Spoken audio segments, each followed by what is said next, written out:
Hey everybody, it's JP here from BigSexyBeast.com, and this is going to be a two-part video walk around series of my off-road setup, the FJ Cruiser and the Offroad Teardrop trailer.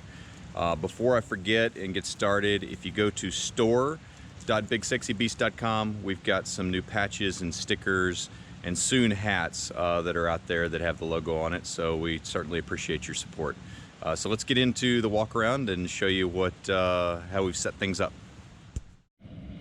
All right, so this is the off-road setup that we use when we're going really deep in the backcountry. It is a 2007 FJ Cruiser, so the first year that they made them, and a 2016 Moby XTR1 off-road teardrop trailer. They actually don't make these anymore. But I'm going to do a walk around of each of these separately. It'll be a two-part video. The first part will be about the FJ, the second part will be about the Moby, and I'll take you through kind of how both of those are set up. They're set up in a way that you can obviously camp in them as a system, as well as detach the FJ, and the FJ is a completely standalone camping setup. As it sets right here, I can pretty easily sleep 6 people. 2 people on top of the FJ in that rooftop tent, at least 2 people in the top of the rooftop tent on top of the Moby, and 2 people inside the Moby. And so it's kind of a traveling hotel in some ways. But let me get into each one of the 2, and you can jump to part 2 if you're only interested in the Moby, or you can stay with part 1 if you want to see the FJ, or we'd love to have you watch them both. All right, let's start on the outside of the teardrop. As I mentioned, it's a 2016 Moby 1 XTR. Moby's actually not around anymore. I will say, though, there's some things that I love about this teardrop. There's some things that I wish they would have designed differently. But on the whole, this thing is really, really beefy and bomb-proof. The frame is like a boxed 2x4 steel frame. On the front here, you've got tool and cargo boxes, as well as the home for the electronics. So this front box here is electronics. It has 210 amp hours of lead acid batteries. I had AGM batteries in here, but I've been having better luck with the lead acid. And I will do a separate video on solar setups here. 10 amp charger for when you're on shore power. We've got a solar controller here from Morningstar. It's a solid state. It is not an MPPT controller. Voltage monitoring here for both batteries separately. Master shutoff. We've got I believe it's a 1500 watt modified sine inverter in here, because I don't run any sensitive electronic equipment with this. And some of the loose wires that you see there, they're not really loose. What this is an extension that goes to my foldable solar panel, so I can pull it out and hook it up and charge it. This is a shunt for a battery voltage monitor that monitors your battery capacity, which I'll cover in the solar video separately. Up here, miscellaneous gear for fishing, tent stakes, those kind of things. Stuff you want kind of easy access to. In here, this toolbox actually passes all the way through to the other side. I keep chairs in there. Got an egg crate or a milk carton container that has a shore power cord, grease, chainsaw, gasoline, that kind of stuff. It's a bit of a mess. It's time for spring cleaning, actually. Kind of working our way around the back and the outside here. You got your propane bottle there. It will hold a 30-pound cylinder. Most of the time I just run a 20 because it lasts forever. In this box here, you have your on-demand hot water heater, as well as the hookup here for the outdoor shower. So there's your outdoor shower nozzle there. This thing's amazing. It heats water hot enough that we actually use this to make coffee in the French press, just straight out of the tap back here in the kitchen area, which I'll show you a little bit later. So that's pretty awesome. These are your hookups for your cook stove, and also the on-off shut-off for the gas supply. And then your hose comes down here to your propane bottle.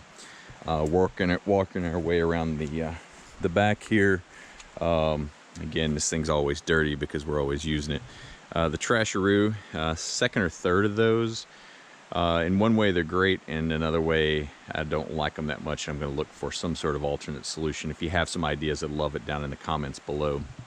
But the trasharoo, I want to just leave it on there, and they break down in the sun pretty quickly. You can see this one is pretty new. It's about a year or so old, and it's already deteriorating pretty quickly. And also on a bigger tire like a 35, they're kind of a pain to put on, and so it always wants to kind of hang off to the side there. On the outside of the Moby here, I've got the 2.5 awning, which is really awesome. It comes out, we use it a lot actually. Comes out and makes a nice shaded area there, and it's also got a room that you can attach to it, which makes another camping area. All right, working our way around this side here. We've got holds 2 jerry cans here. I've got those out right now at the house with everything that's going on with COVID-19. Wanted a little extra gas just kind of stored. Spare tire for the Moby there. You can see it's kind of worn out on the side. I had an alignment issue that I had to deal with, and I haven't replaced that spare tire yet. The Moby also sets on 35, 12, 50 BFG all-terrains. It has independent trailing A-arm suspension back here, setting on Fox shocks and coils, which allows each of these wheels to articulate separately. Also underneath there you can see a 40-gallon water tank, so it has 40 gallons of onboard water. You can kind of get a sense of just how beefy that frame is, which is awesome. I mean, this thing is definitely built like a tank. Ladder up the side for accessing the rooftop tent, and the cargo rack on top. And let's see if there's anything else here on the outside that I'll draw your attention to.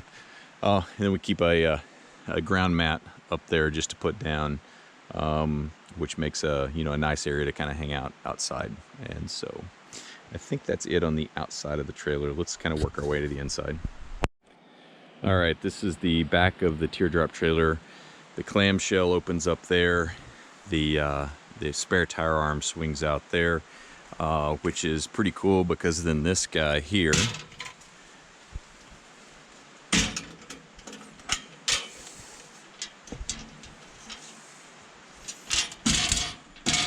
makes a fold-down prep table.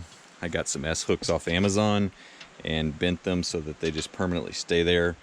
This works out great for hanging pots and things like that when you're cooking. You got a nice work surface there for your laptop or cook prep or whatever the case may be there. So right here we've got a Ironman fridge freezer combo. So fridge, freezer, or both fridge or both freezer. Pretty cool because this guy slides out so you can easily access it.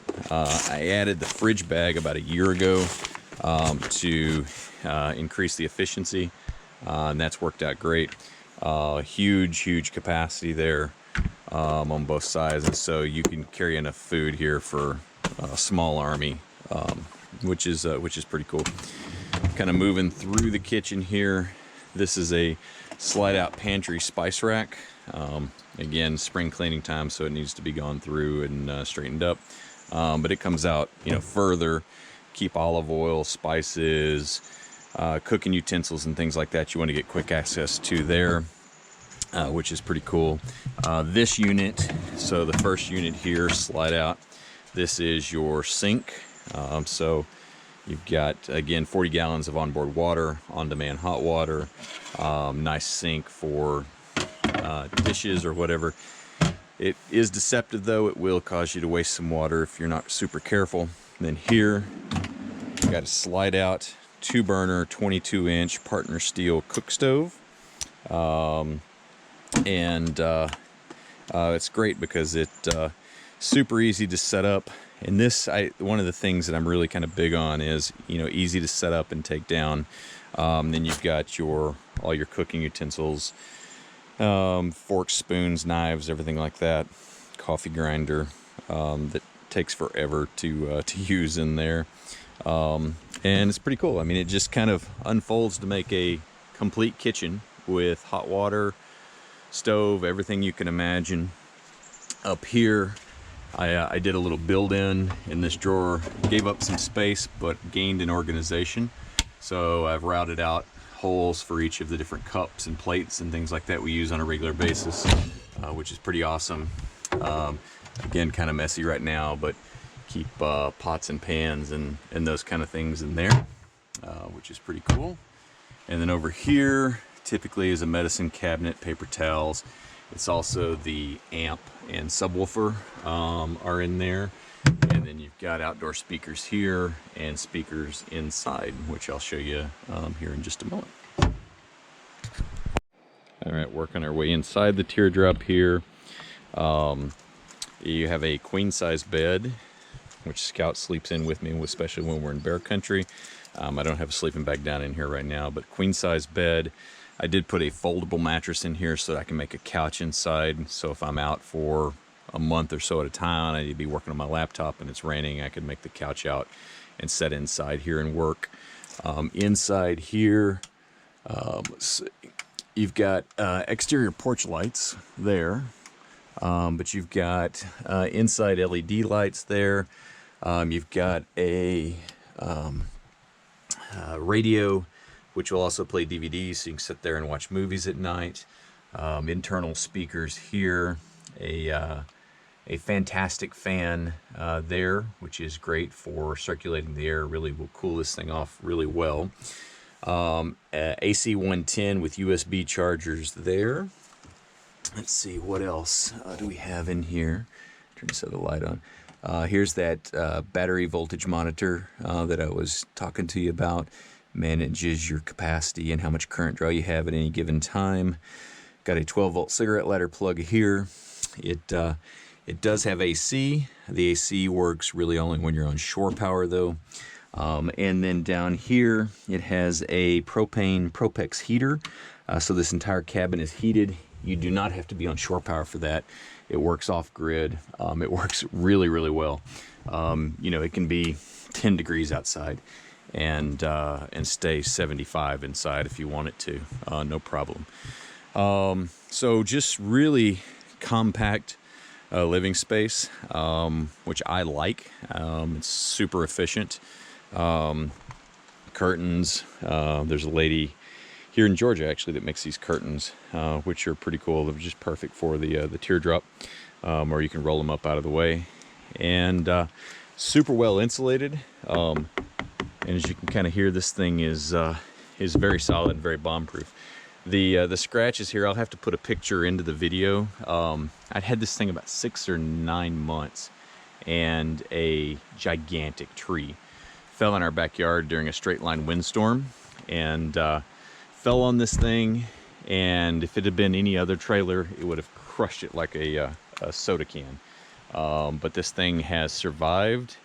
Took a little bit of rebuilding, but I've had it back on the road for over a year now, and it does great. These steps here slide out of these collars. You can flip them upside down when you're off-road so that you get that extra clearance. But at the same time, give you a little bit of extra side protection, sort of like the rock slides on top of the teardrop here. We have a 23-0, I believe it's the Byron tent. I'm not going to set it up and show you because compared to the tent on the FJ, this one is a bit of a project to set up and take down. Probably takes you 10 minutes compared to 30 seconds. But it is very nice because it is a very big tent, and you can easily sleep 2 people in that tent there. All right, everybody, thank you for watching. If you like our content, please like this video. Please subscribe to our channel. Also remember, if you go to store.bigsexybeast.com, store.bigsexybeast.com, we've got some new patches and stickers and soon hats with the Big Sexy Beast logo on it. And we really always appreciate your support. So hope you enjoyed the video, and see you next time.